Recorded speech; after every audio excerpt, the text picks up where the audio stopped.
Welcome to my Chanel, USA Hope and Heart.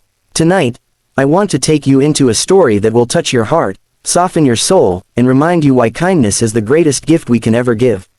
So sit back, and let your heart listen. Because what happened that snowy December changed a father, a daughter, and a forgotten woman forever.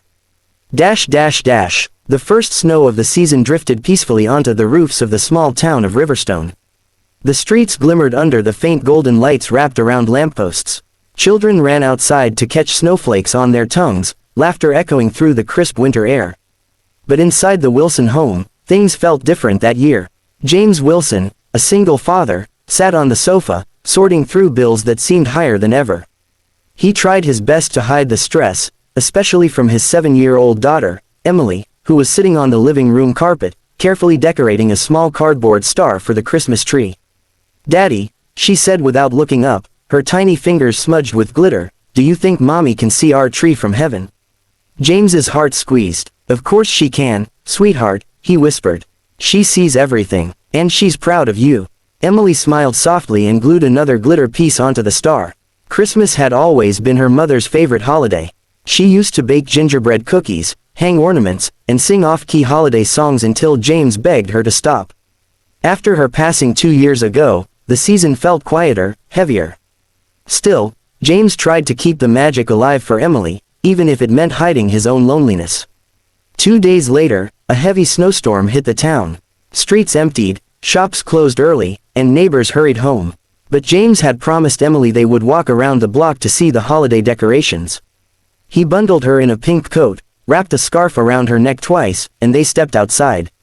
As they walked, Emily held his hand tightly, skipping every few steps. "Look, Daddy, Mr. Hall put Santa on his roof again. And he's crooked again," James laughed. They wandered street by street, admiring lights and snowmen. Everything felt peaceful, until Emily suddenly stopped. "Daddy," she whispered, tugging his sleeve. "Who is that?" Across the street, hunched under a flickering street lamp, sat an obese elderly woman wearing an oversized coat that didn't zip up properly. Her gray hair was unbrushed, her cheeks red from the cold. She held 2 grocery bags beside her, one torn, oranges rolling out onto the sidewalk. People walked past, pretending not to see her. Emily frowned. "She looks cold." James guided her gently. "Sweetheart, let's keep moving." But Emily didn't move. Her eyes, big, soft, and full of innocence, were fixed on the lonely woman. "Daddy, please," James sighed. He'd taught her to be kind, yet kindness sometimes felt complicated in the real world. Still, he couldn't deny her gentle heart. They walked over. "Ma'am," James said carefully, "are you all right?" The woman blinked as if surprised someone finally spoke to her. Her voice shook. Oh, I'm fine. Just waiting, I guess." "For what?" Emily asked. The woman looked at the snowflakes melting on her sleeve. "For someone who doesn't come anymore." There was a silence, the kind that carries a lifetime of unspoken stories. "My name is Emily," the little girl said suddenly. "What's yours?" The woman hesitated, then whispered, "Mrs. Parker." Emily crouched and picked up the runaway oranges, placing them back in the torn bag. "These are going to roll away again. Daddy, can we carry them for her?" James swallowed. "Of course we can, Mrs. Parker tried to protest, but her voice was barely audible. "I don't want to trouble anyone." "You're not trouble," Emily said simply, as if it were the most obvious truth in the world. They helped her stand. She moved slowly, carefully, breathing heavily. "Do you live nearby?" James asked. Mrs. Parker pointed toward a dark street. "Just a few blocks, but the snow makes it hard." James supported her arm. Emily held the grocery bags. They walked in silence until they reached a small, worn-down house with peeling paint and a sagging porch.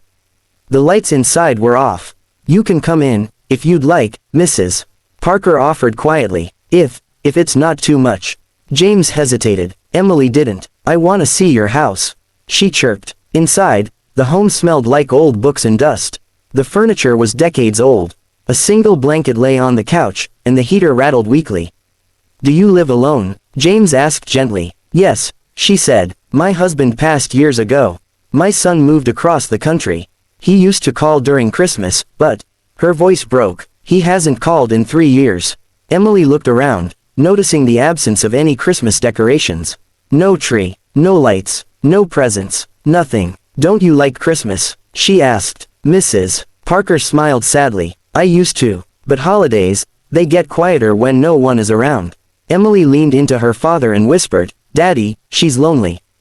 James felt a lump forming in his throat. He'd felt loneliness too, he knew what it could do. They stayed a while, helping her organize the groceries, checking the heater, and listening as she shared faded memories of happier days. Just as they were leaving, Emily turned back. Mrs. Parker. Yes, dear. Emily hesitated, then asked with a trembling voice. Daddy, can we bring her home for Christmas? James froze. The question hit him like a wave, gentle, powerful, impossible to ignore.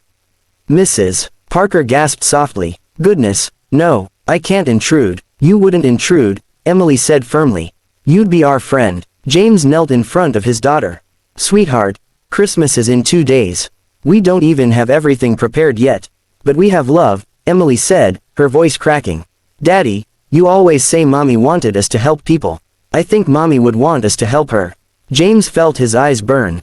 He looked at Mrs. Parker, her trembling hands, her watery eyes, the way she stood as if bracing herself for rejection. He stood slowly. Mrs. Parker, he said softly, would you honor us by spending Christmas with us? The old woman cupped her mouth, overwhelmed. No one has asked me to Christmas in years. Then it's time someone did, James whispered. Emily squealed and hugged her tightly. And for the first time that night, Mrs. Parker laughed. The days leading to Christmas were magical. Emily insisted on helping Mrs. Parker choose ornaments. She picked the brightest ones, claiming they matched her smile. They baked cookies, burning the first batch, laughing until they couldn't breathe. Mrs. Parker told stories from her childhood, her voice warming with each memory. James fixed her porch light, her broken cabinet, and even helped arrange her old photo albums. Slowly, the lonely house felt alive again. But what none of them expected was what happened on Christmas Eve. Snow fell softly as they sat around the fireplace in the Wilson home. Emily was drawing, humming a song her mother once loved. Mrs. Parker watched her with a tender, longing expression. Emily, she said, do you know, I always wished for a daughter. Emily crawled into her lap. You can share me with Daddy. I don't mind. Mrs. Parker's heart cracked open. Tears slipped down her cheeks. James watched quietly. It had been a long time since their home felt this warm. As the night deepened, they heard a knock on the door. James frowned. Who could that be this late? He opened the door to find a man in his 40s, soaked with melted snow, eyes red from crying. Is my mother here? He asked, breathless. Mrs. Parker gasped from inside the room. Daniel, her son stood frozen, guilt written across every inch of him. I got your letter, he said shakily.